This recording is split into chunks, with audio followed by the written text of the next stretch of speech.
प्राचीन काल की बात है, शूरसेन देश में एक चक्रवर्ती सम्राट, अगर इस प्रसंग को बहुत ध्यान से सुनोगे तो काफी लाभ प्राप्त होगा।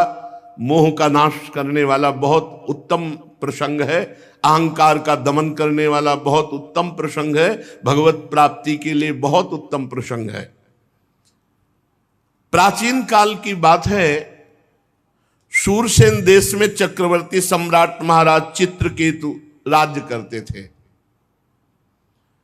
वो इतने धर्मात्मा थे कि बिना जोते बोए पृथ्वी अपने आप अन्न देती थी, अपने आप रस देती थी, अपने आप फल देती थी।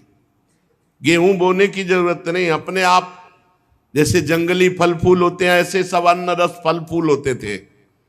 धर्मात्मा राजा की ऐसी राज्य वृत्ति में स्वयं पृथ्वी सब फल फूल अन्न रस देती थी बिना जोते बोए। और उनके 1 करोड़ रानियां थी। संतान नहीं हो रही थी तो रानियां बढ़ाते चले जा रहे थे, और किसी में भी ऐसी सामर्थ्य नहीं कि संतान उत्पन्न कर दे। इसका आध्यात्मिक भाव समझ लीजिए। चित्त ही चित्रकेतु है और उसकी करोड़ों वृत्तियां ही रानियां हैं, और उसका फल भगवान की प्राप्ति है। अगर वृत्ति भगवान में नहीं लगी तो व्यर्थ ही है। ये करोड़ों वृत्तियां ही रानियां हैं, और चित्रकेतु अर्थात चित्त ही, चित्त की वृत्तियां करोड़ों होती हैं, चित्त एक और चित्त की वृत्तियां करोड़ों, और उसका फल भगवान वासुदेव की प्राप्ति हो जाना, वही संतान की उत्पत्ति है। किसी में भी फल उत्पन्न करने की, संतान उत्पन्न करने की योग्यता नहीं रही। रानियां बढ़ती गई 1 करोड़, कोई संतान नहीं, कोई गर्भ धारण करने की सामर्थ्य नहीं रख रही थी। चित्रकेतु के पास किसी बात की कमी नहीं थी। सुंदरता, उदारता, युवावस्था, कुलीनता, विद्या, ऐश्वर्य, संपत्ति सब कुछ था, पर संतान नहीं। 1 करोड़ रानियां सब बांझ। बड़ी चिंता उनको हुई। सारी पृथ्वी के एक छत्र सम्राट, 1 करोड़ सुंदर रानियां, समस्त वैभव, पर एक भी संतान नहीं। अब उनके हृदय में बहुत जलन, बहुत ताप कि मेरा जीवन व्यर्थ है। जो गृहस्थ है और उसके पुत्र संतान नहीं होती, उसको पुत नाम का नरक प्राप्त होता है। अगर भगवान को अपना मानकर भजन कर ले तो हर ऋण से मुक्त होकर परम पद को प्राप्त हो जाता है। कल एक विदेश से आए हुए भगत थे, शायद ऑस्ट्रेलिया या कहां, इसे बोल रहे थे। कहे थे हम 2-4 साल से प्रवचन सुन, बड़े अच्छे साधक थे, तो उनका हम भगवान का भजन न करें। मेहनत से कमाते हैं, कभी कोई पाप कर्म नहीं करते, किसी से कोई मतलब नहीं है, अपने परिवार का पोषण करते हैं, जरूरी भगवान का भजन करना, फिर क्या हमें मोक्ष नहीं प्राप्त होगा? हम कहा नहीं, दुर्गति प्राप्त होगी। क्यों? हम कोई पाप कर्म करते हैं? नहीं। पर मालिक की संपत्ति को मुनीम हड़प ले तो सबसे पहले बुद्धि खराब हो गई। भगवान की वस्तु को तुम अपना मान रहे हो और भगवान का स्मरण नहीं कर रहे हो, भगवान को समर्पित नहीं कर रहे, अपराध है। नाथ सकल संपदा तुम्हारी, मैं सेवक समेत सुतनारी, और राधा राधा राधा, और सारे कर्म भगवान को समर्पित। अब मोक्ष हो जाएगा, अब कल्याण हो जाएगा। बोले नियत खराब ना हो तो? नियत तो पहले ही खराब कर दी। मालिक की संपत्ति को अपनी मान करके भोग रहे हो, नियत तो पहले ही खराब कर दी। यही बिना अध्यात्म के सूक्ष्मता को समझे जीव, ऐसा क्या भजन की जरूरत है? हम अपने परिवार, तुम्हारा परिवार है, तुमने पैदा किया है। 1 करोड़ रानियां एक भी पुत्र नहीं पैदा कर पा रहे। भगवान ने तुम्हें दिया, स्त्री दिया, पुत्र दिया, घर दिया, मकान दिया, दुनिया की सब संपत्ति तुम्हें जो दी, तो तदीयम वस्तु गोविंदम तुभ्यमेव समर्पये, उससे भगवान की आराधना करो, भगवान का स्मरण करो। अगर ये नहीं करते हो, नर्तन कर फल विषय न भाई, भजिए राम सब काम भियाई। तो तुम्हारी नीयत खराब है, तुम्हें दंड मिलेगा। बड़े अंदर से जल रहे महाराज चित्रकेतु के 1 करोड़ रानियां, एक भी पुत्र नहीं। जब कोई धर्मात्मा पुरुष परेशान होता है तो महात्मा से मिला दिया जाता है, या तो महात्मा के यहां पहुंचा दिया जाता है या महात्मा उसके यहां पहुंच जाते हैं। तो समर्थ अंगिरा ऋषि और देवर्षि नारद, ये विभिन्न लोकों में विहरण करने वाले महापुरुष, ये पहुंच गए चित्रकेतु के महल में। राजा ने देखा अंगिरा जी पधारे, प्रत्युत्थान अर्घादि अर्पित करके साष्टांग प्रणाम किया, बैठाला, आतिथ्य सत्कार किया और चित्रकेतु जी चरणों के समीप बैठ गए। अंगिरा जी ने कहा कि राजा तुम दुखी से दिखाई दे रहे हो, तुम्हारा राष्ट्र, कोष, सेना, परिवार ये सब ठीक है ना? कौन सी परेशानी, तुम चिंताग्रस्त कैसे हो? और राजन, सुखी वही होता है जो अपने मन को वश में कर लेता है।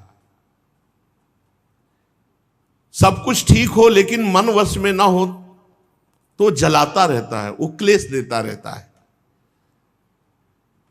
बड़े बड़े लोकपाल भले अधीन हो जाएं, लेकिन अगर मन अधीन नहीं हुआ तो वो असंतुष्ट जलता रहेगा। तुम संतुष्ट नहीं हो, क्या बात है? क्योंकि असंतुष्टता का कारण कामना होती है।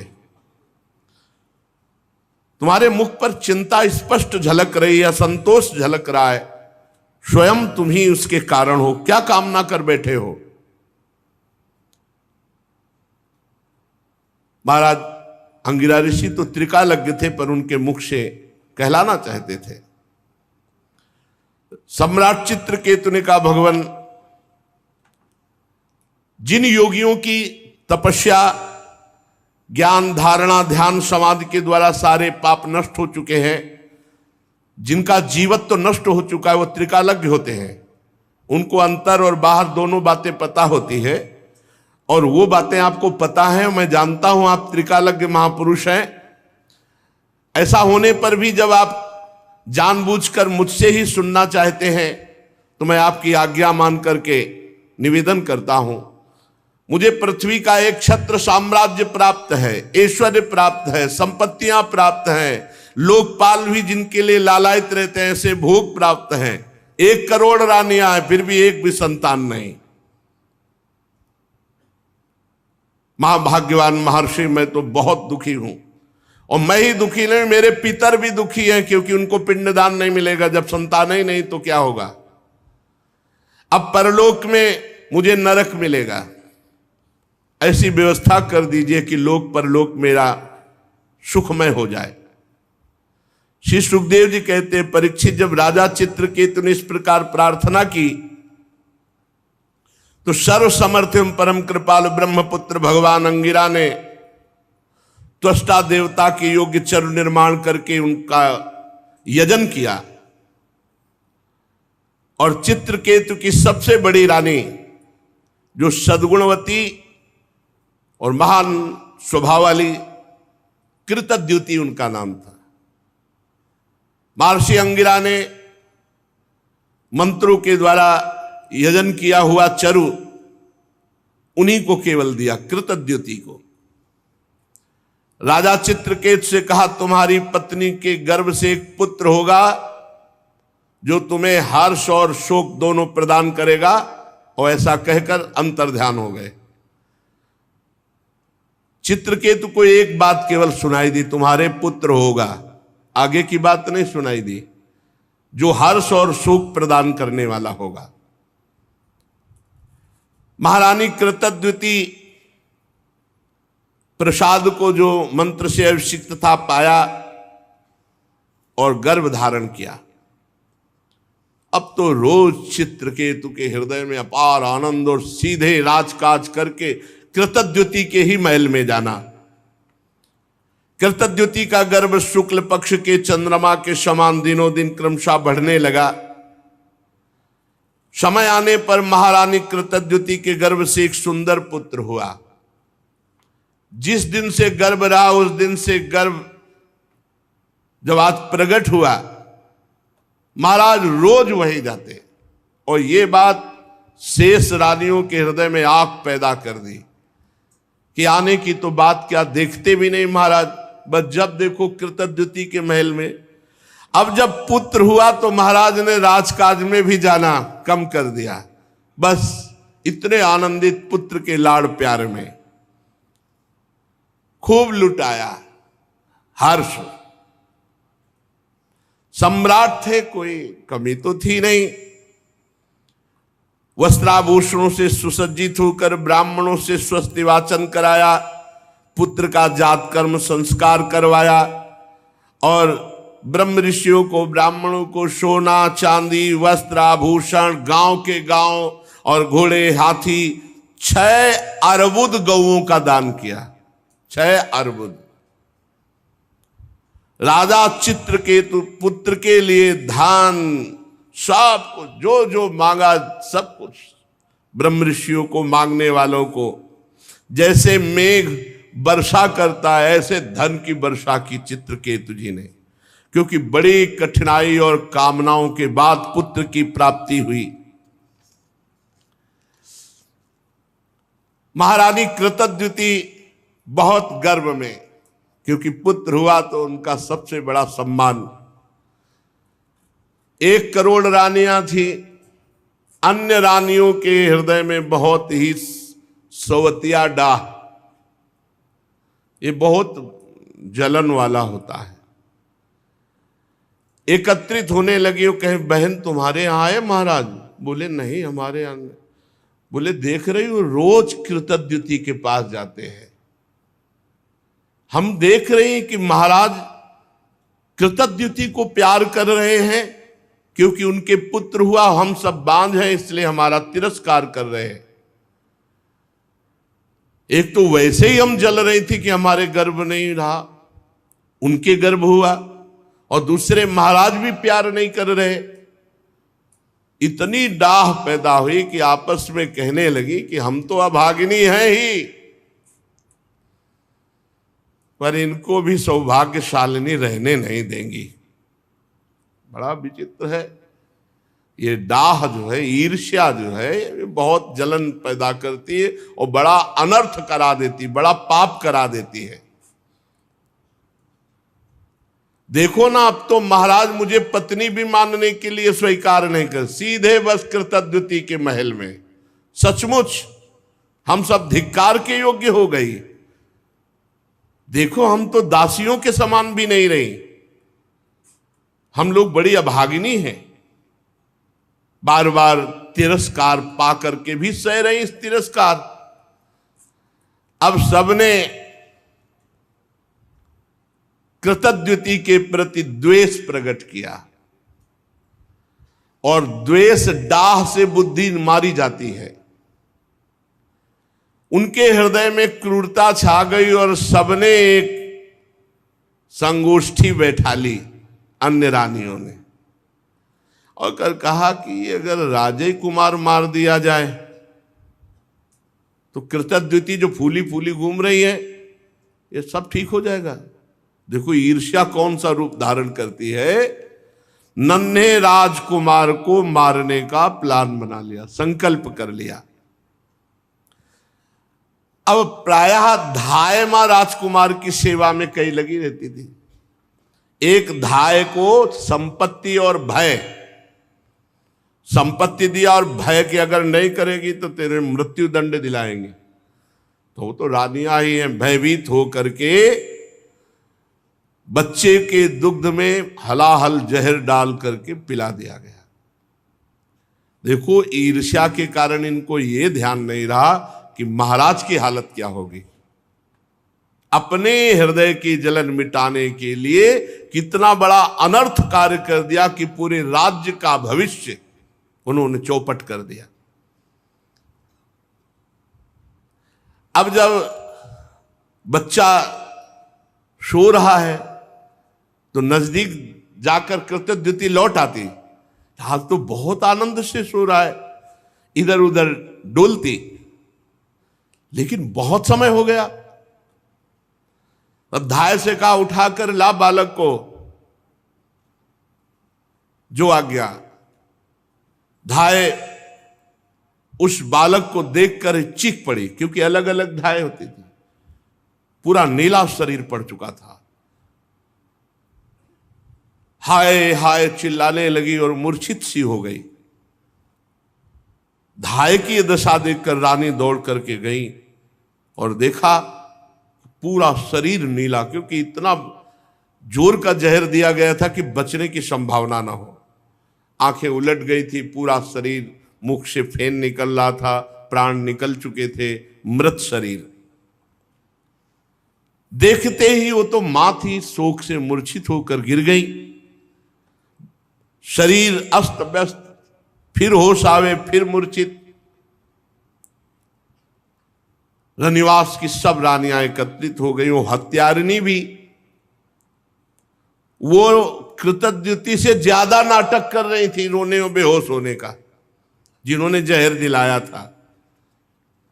कोई जान ही न पावे कि ये सूचना राजा को। अब सोचो राजा की हालत क्या हुई होगी, जो इतनी मनौती के बाद एक पुत्र हुआ था। महाराज तो ये बात सुनते ही कि राजकुमार की मृत्यु हो गई, धड़ाम से गिर गए। मंत्री आदि उनको पकड़ करके धीरे धीरे ला रहे, बाल खुले हुए, बस वो तो वही जानते हैं जिनके हृदय में कभी ऐसी पीड़ा हुई हो। लंबी लंबी सांस लेते हैं, आंसुओं की धारा कपोल को भिगो रही और कुछ बोल नहीं पा रहे, बस फिर मूर्छित हो जाते। फिर मंत्रीगण उठाकर उनको महल तक लाए। पति प्राणा रानी कृतद्युति अपने पति की दशा और अपने बच्चे की दशा देखकर विलाप कर रही। महारानी की भी स्थिति, महाराज की स्थिति, पूरा नगर व्याकुल, पूरा महल हाहाकार। अरे विधाता, तू कितना निर्दयी है, कृतद्युति जी कहती है। तू अपनी सृष्टि के प्रतिकूल चेष्टा करता। बड़े आश्चर्य की बात है, हम बूढ़े तो जिंदा बैठे, हमारा बच्चा पधार गया। क्या बिगाड़ा था तुम्हारा इस बच्चे ने, या क्या बिगाड़ा था हमने? वास्तव में अपने पापों का कर्म भोगना पड़ता है। प्राणियों के जन्म मरण का कोई और दोषी नहीं, अपने ही कर्म होते हैं, अपना ही प्रारब्ध होता है। अगर अपना ही प्रारब्ध सब कुछ है तो विधाता तो किस बात का विधाता? हमें लगता है कि तूने कभी किसी से संबंध नहीं जोड़ा, स्नेह नहीं किया, प्रेम नहीं किया, इसीलिए तू इतना निठुर है।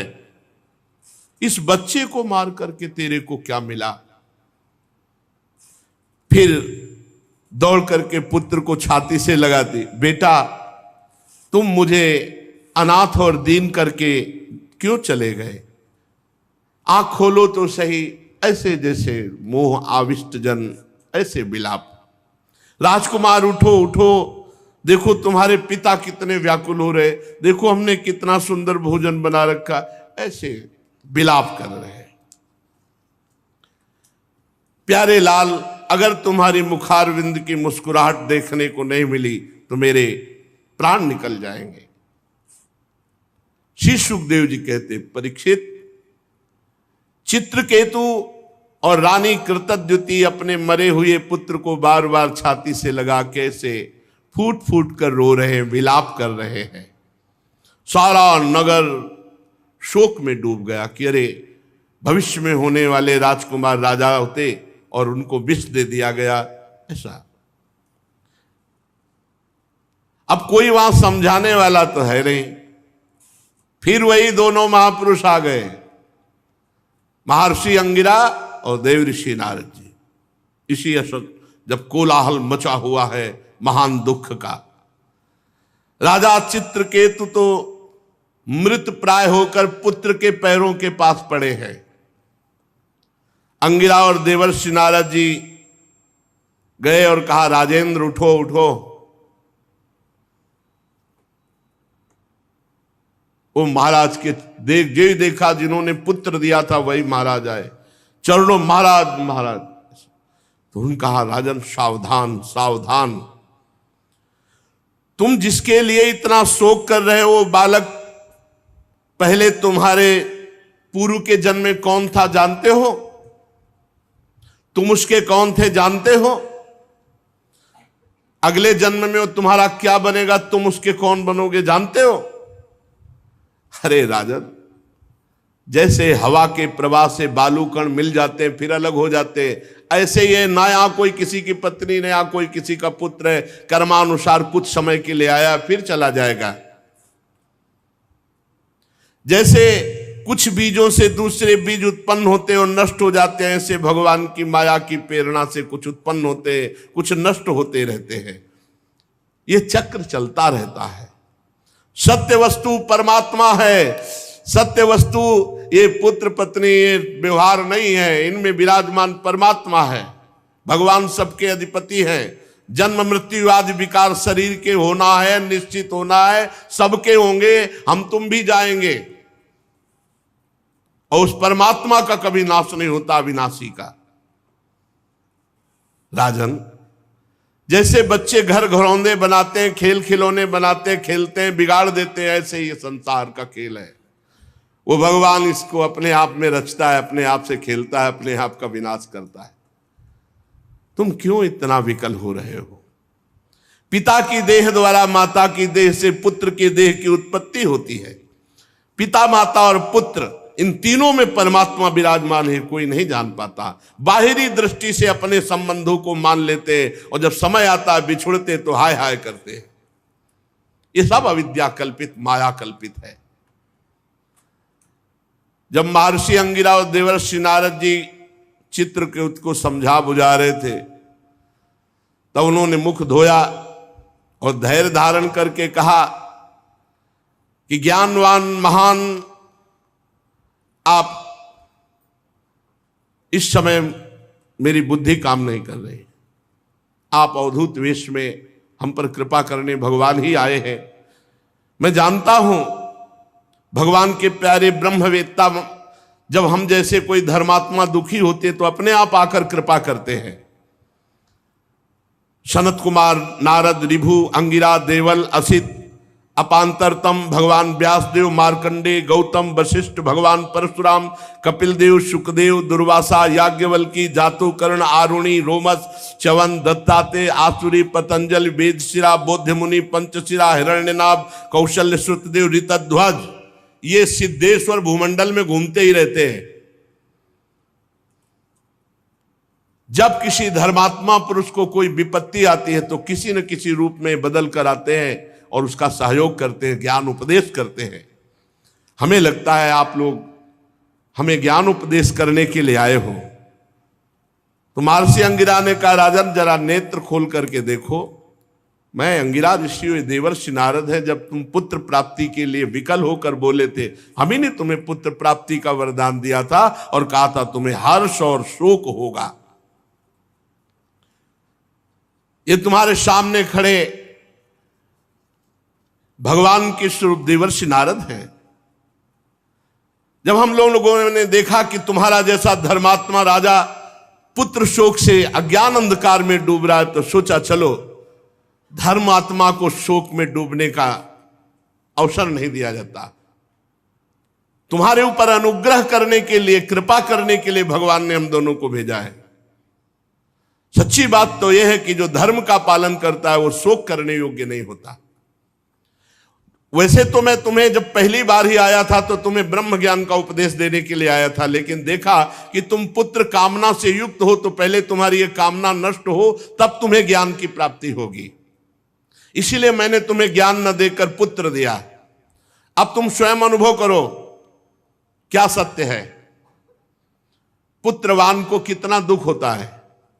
यही बात स्त्री, घर, धन, विविध प्रकार की ईश्वर संपत्तियां जिसमें हम अपनापन कर लेते हैं वो परिणाम में दुख ही देता है, क्योंकि संसार दुखालयम अशाश्वतम। राजन, ये शोक मोह भय दुख का कारण है भगवान से विमुख होना। ये मन के खेल खिलौने हैं। ये माया का जादू है। इसलिए सृष्टि के राग में न फंस करके जो भगवान का भजन करता है वही शोक रहित होता है।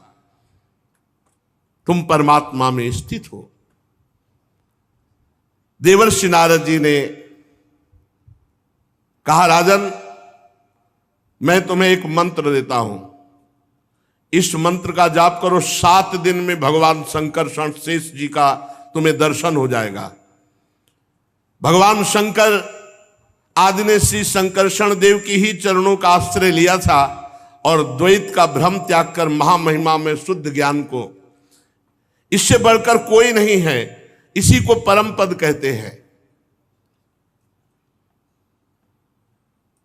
देखा कि मंत्र लेने में रुचि नहीं है क्योंकि पुत्र पधारा है।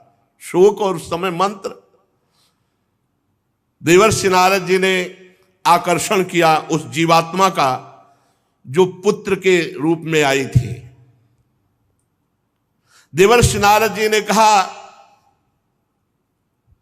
जीवात्मन पश्य भद्रम ते मातरम पितरम चते सुहृदो बांधवास्तप्ता शुचा त्वत्कृत्या भृशम कलेवरम स्वामविश्य शेषमायु सुहृदव्रता भुंक्ष भोगान पितृ प्रत्तान तिष्ठ नृपासनम। चलो इस शरीर में आ जाओ और पूरी आयु व्यतीत करके तब फिर यहां से जाना। आ जाओ, जीवात्मा को बुलाया।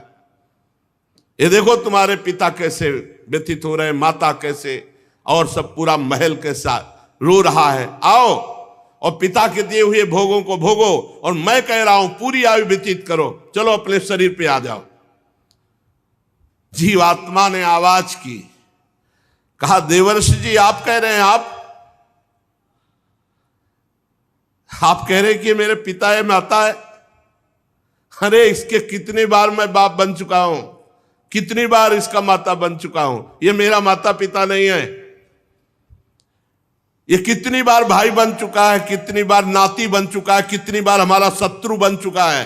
ये कितनी बार हमसे उदासीन हुआ है, कितनी बार हमसे द्वेष किया है। अपने कर्मानुसार मैं आज इसका पुत्र बना था, बस इतने समय के लिए। ये मेरा कोई नहीं है। जैसे व्यापारी के पास से सामान एक के पास दूसरे के पास जाती रहती है, ऐसे कर्मानुसार जीव एक के पास दूसरे के पास जाता रहता है। विचार करने से पता चलता है। 4 दिन इसके यहां जन्म ले लिया, ये हाय हाय करके कह रहा है मेरा पुत्र, मेरा पुत्र। ये सुना रहे हैं सबको, सबके बीच में सुना रहे हैं। नित्य अहंकार रहित वो जब जीव अपने कर्मानुसार गर्भ में आता है, तभी तक, जब तक शरीर में रहता है तभी तक वो माता पिता मानता है। इसके बाद कुछ नहीं उसकी याद, कोई उसका नहीं। जैसे कोई लोग पूछते हैं कि हम जब मर के जाएंगे तो हमारे पिता हमसे बात करेंगे, माता बस शरीर तक, शरीर छूटा काम खत्म। शरीर तक केवल संबंध। मैं अविनाशी हूं, मैं सूक्ष्म हूं, जन्मादि से रहित हूं, अपने कर्मवश इसके गर्भ में आया था। ये ना मेरी माता है ना मैं इसका पुत्र हूं। जन्म मृत्यु से रहित हूं, मैं ईश्वर स्वरूप हूं। ना तो मेरा कोई प्रिय है ना कोई अप्रिय है, ना मेरा कोई अपना है ना कोई पराया है, ना कोई हित है ना कोई अहित है, ना कोई मित्र है ना कोई शत्रु है। मैं सबसे उदासीन, मैं अद्वितीय हूं। इस शरीर कर्मानुसार ग्रहण करने मात्र से केवल कुछ समय के लिए मैं पुत्र बना था। राजा से कहा सुनो, और देवर्षि नारद जी से जीवात्मा ने कहा कि अब इस शरीर, गंदे शरीर को मैं स्वीकार नहीं करता। राजा ने कहा कि जाओ जाओ, मोह नष्ट हो गया। क्योंकि जब ज्ञान की बात सुनी, जीवात्मा ऐसा कहकर अंतर ध्यान हो गया, राजा का मोह बंधन कटा। फिर उन्होंने मंत्र लिया। पहले मंत्र, मोह गए बिनु राम पद होई न दृढ़। बहुत मोह विचित्र होता है। अब तो राजा ने उदासीन होकर के कहा इसका जात संस्कार कर दो। शरीर का और दैहिक क्रियाएं पूर्ण की गई। राजा ने दुस्तज स्नेह का त्याग किया, और जिन रानियों ने बच्चे को विष दिया था वे सब बाल हत्या के कारण श्रीहीन हो गई। अब तो हाय हाय उनके हृदय में जलन, अब उसका पाप का सब चिल्ला चिल्ला कर कहने लगे कि मैंने विष दिया। पाप छुपता नहीं, वो नष्ट करता है। अंगिरा जी ने उनको भी उपदेश दिया, बाल हत्या का प्रायश्चित करवाया, मात्सरहीन करके उनको भजन में लगाया। जहां संत पहुंच जाते हैं मंगल ही मंगल हो जाता है।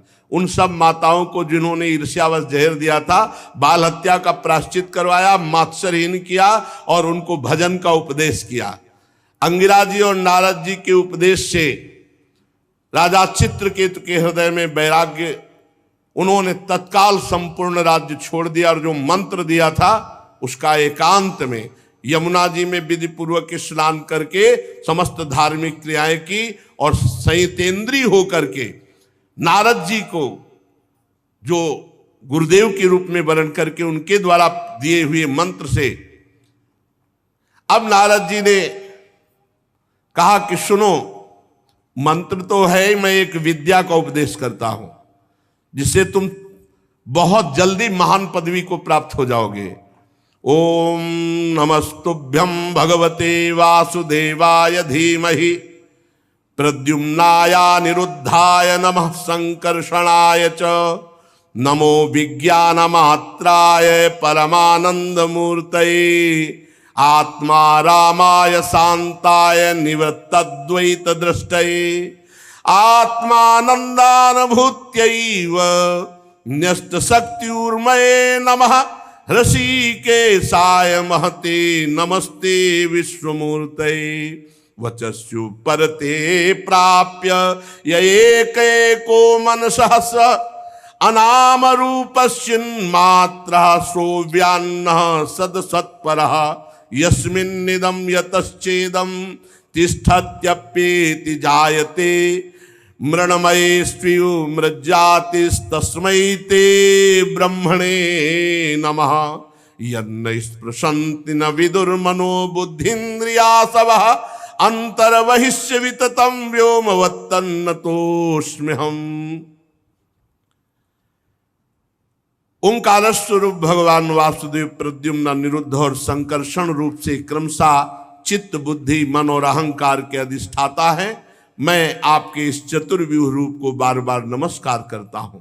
आप विशुद्ध विज्ञान स्वरूप हैं, आपकी मूर्ति परमानंदमयी है, आप अपने स्वरूप भूत आनंद में मगन रहते हैं, आप माया जनित राग द्वेष आदि दोषों का तिरस्कार करते हैं। हे प्रभु, मैं आपको नमस्कार करता हूं।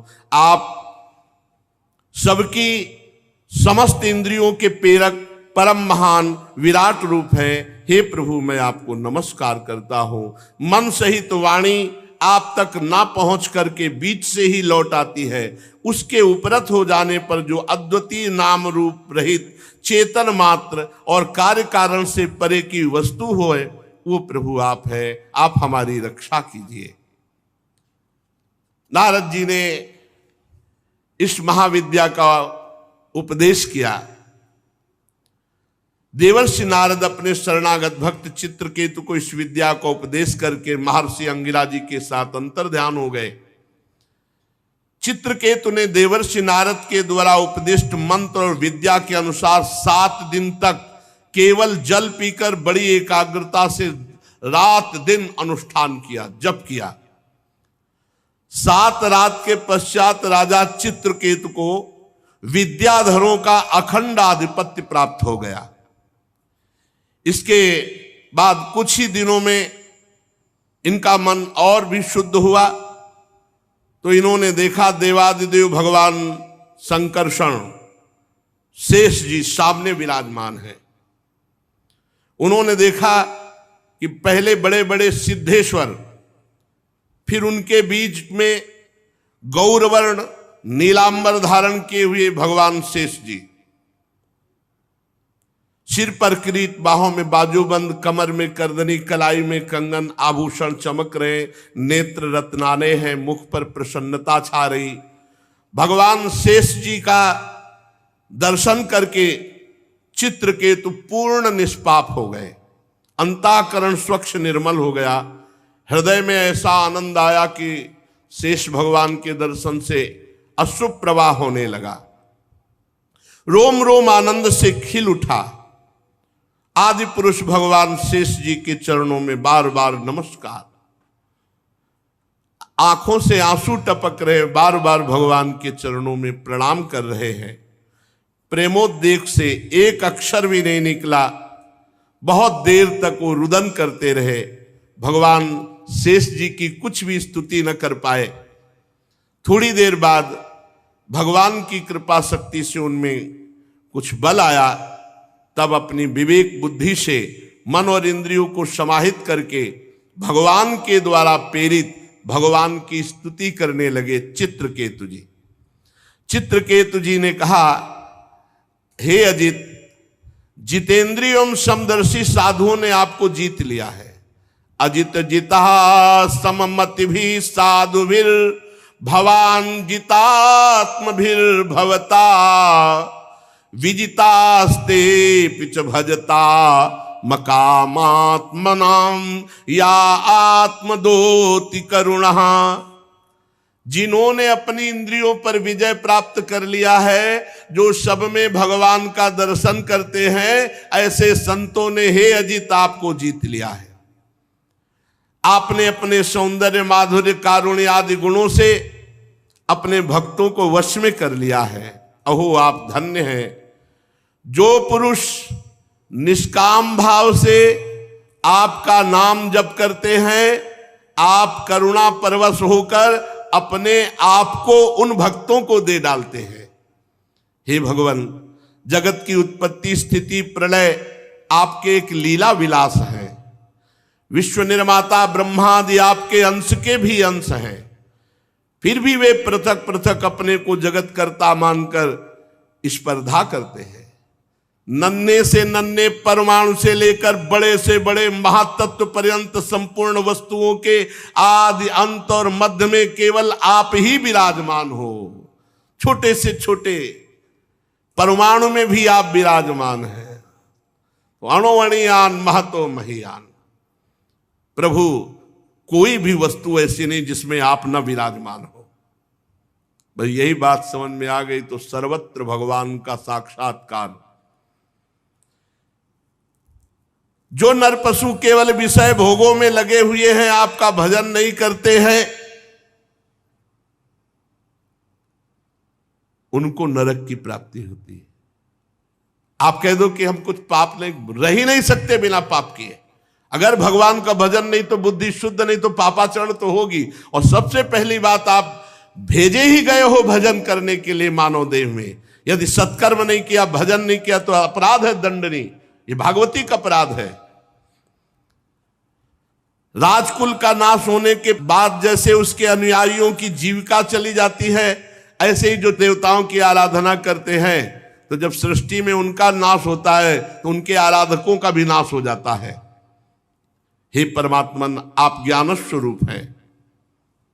जो सकाम भावना से युक्त होकर के अन्य अन्य उपासना में लगे हैं, आपका भजन नहीं करते, वो जन्म मृत्यु के बंधन से कभी मुक्त नहीं हो सकते। जीव को सुख दुख की प्राप्ति कराने वाली ये कामनाएं ही हैं, ये द्वंद्व हैं।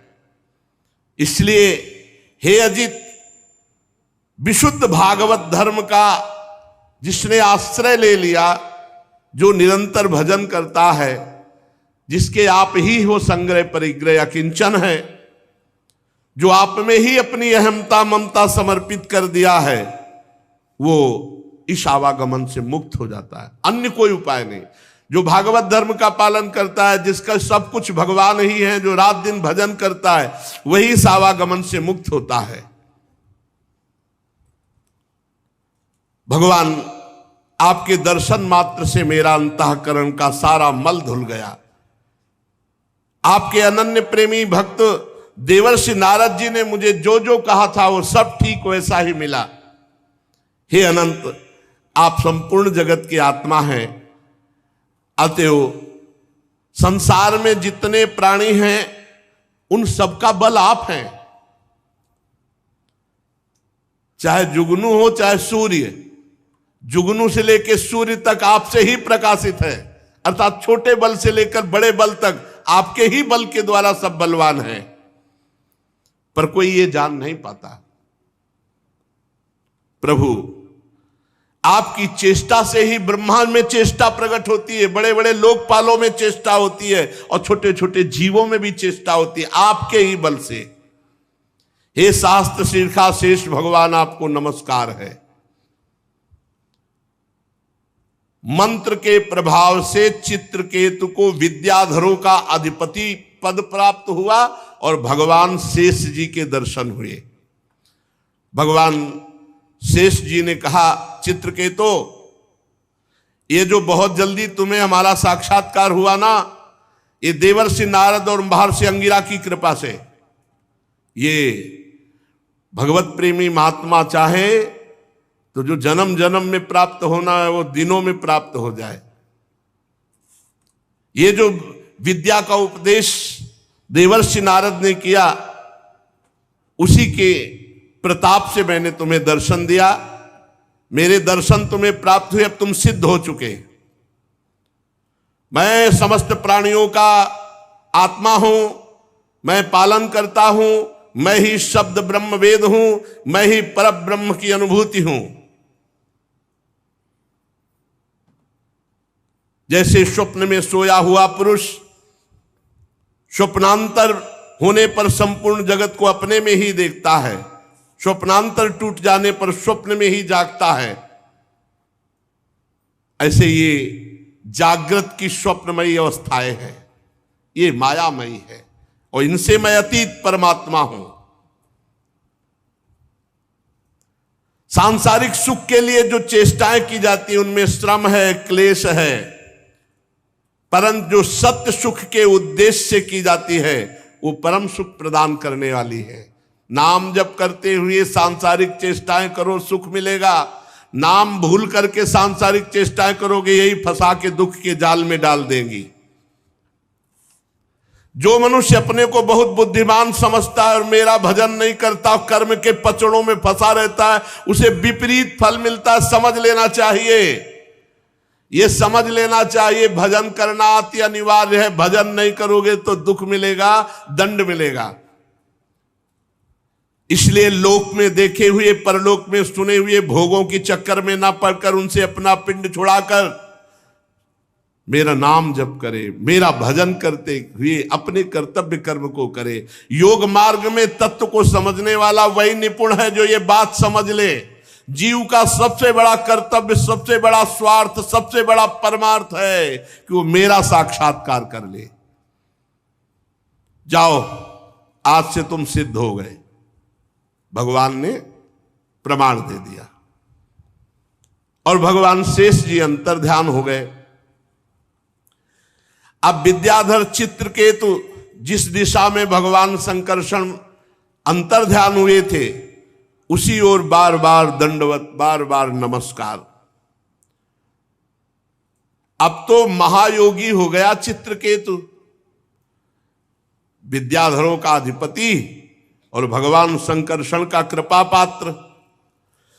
करोड़ों वर्षों तक सब प्रकार के संकल्पों को पूर्ण करने वाली सुमेर पर्वत की घाटियों में आनंद अब सिद्ध हो गया। बस यही त्रुटि है, सिद्ध होने के बाद भी खूब भजन में लगना चाहिए। इसीलिए जो सावधान पुरुष हैं, जैसे पकड़े हुए मृग पर कभी विश्वास नहीं, ऐसे मन पर कभी विश्वास नहीं। सुमेरु पर्वत की दिव्य घाटियों में विहार, शरीर का बल और इंद्रियों का बल छोड़, क्योंकि सिद्ध। अब बड़े बड़े जन इनकी स्तुति करते, उनकी प्रेरणा से विद्याधरों की स्त्रियां उनके पास जाती। बहुत सावधानी की जरूरत है, बहुत सावधानी की। पूरे जीवन आजीवन भजन परायण। अब एक दिन की बात है कि चित्रकेतु तेजोमय दिव्य विमान पर, जो उनको प्राप्त हुआ था विद्याधरों के अधिपति पद पर, तो निकले विमान पर चढ़े चढ़े तो देखा कुछ ऋषि जो है बैठे हो, भगवान शंकर उपदेश कर रहे हैं, तो विमान पर चढ़े चढ़े गए। अरे थोड़ा तो बुद्धि ठिकाने रहनी चाहिए, ये अहंकार आ गया। देखो भगवत साक्षात्कार के बाद भी अगर भजन में त्रुटि हो गई तो किसी और की माया नहीं, उन्हीं की माया है, उतने पे भी भ्रम पैदा कर देगी। ये भी बात समझ लो। इसीलिए जो सिद्ध महापुरुष होते हैं रात दिन भजन में लगे रहते हैं, भजन से नहीं हटते। ये नहीं कि सिद्ध हो गए तो अब चलो सुमेरु की घाटियों पर विहार करते हैं। देख लो उद्दंडता नहीं गई महाराज चित्रकेतु की, बहुत जल्दी सिद्ध हो गए। 7 दिन में तो अधिपति पद प्राप्त हो गया, क्योंकि ऋषि कृपा हो गई। सत्संग बराबर मिलना चाहिए, भजन बराबर होना चाहिए। न सिद्धों की भी बुद्धि में फर्क डाल देती माया। ज्ञानी नाम पिचेताल से देवी भगवती हिसाब बलादा कृष्ण मोहाय महामाया प्रेक्षति।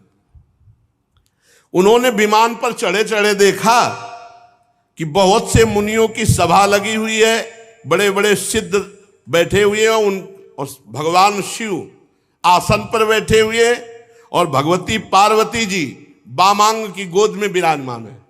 भगवान शिव की बाईं जंघा पर अंबा पार्वती जी विराजमान है, और बड़े बड़े ऋषि मुनियों के बीच में बैठे हुए उपदेश कर रहे हैं। चित्रकेतु विमान पर चढ़े चढ़े ही पहुंच गया। अरे इतना तो हो साला चाहिए कि तुम्हारे से ज्यादा सिद्ध वहां जमीन में बैठे हैं, और सब सिद्धों के गुरु भगवान शंकर। तो ये विमान ही पे चढ़ा गया नीचे।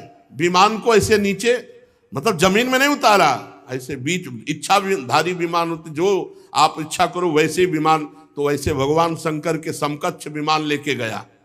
बड़ा भारी अपराध है, बड़ा भारी अपराध।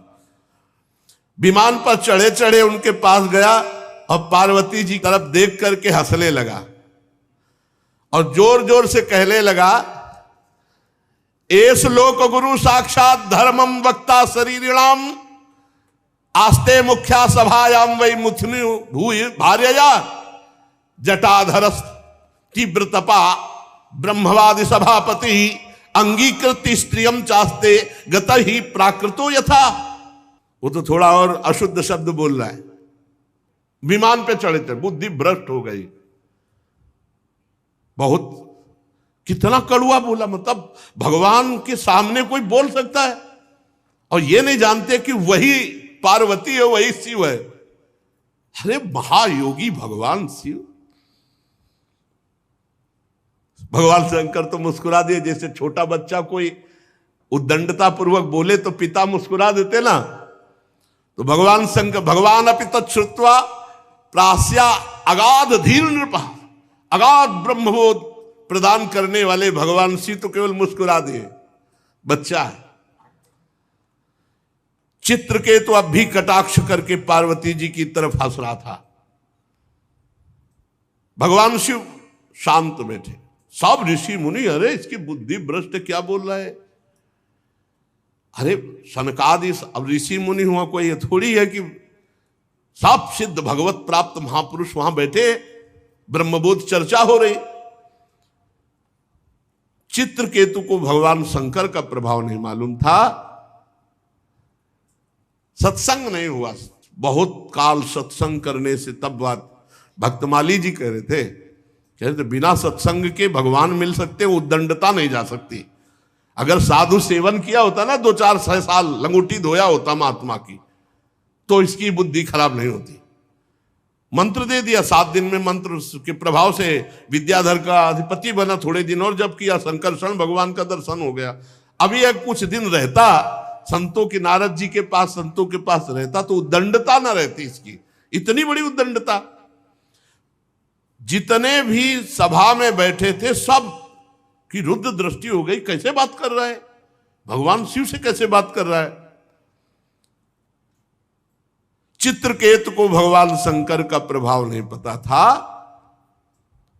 इसलिए वो ऐसे अशुद्ध शब्द बोल गया।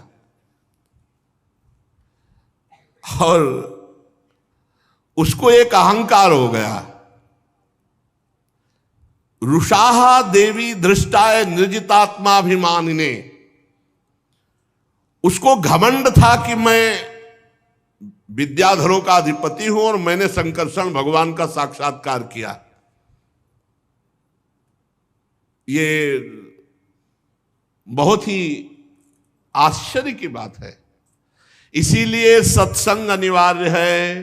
कोई भी कितना भी बड़ा सत्संग अनिवार्य है। घमंड आ गया, घमंड ना होता तो भगवान शंकर को देख के साष्टांग दंडवत होता, विमान से कूद पड़ता। विमान पे चढ़े चढ़े वहां गया।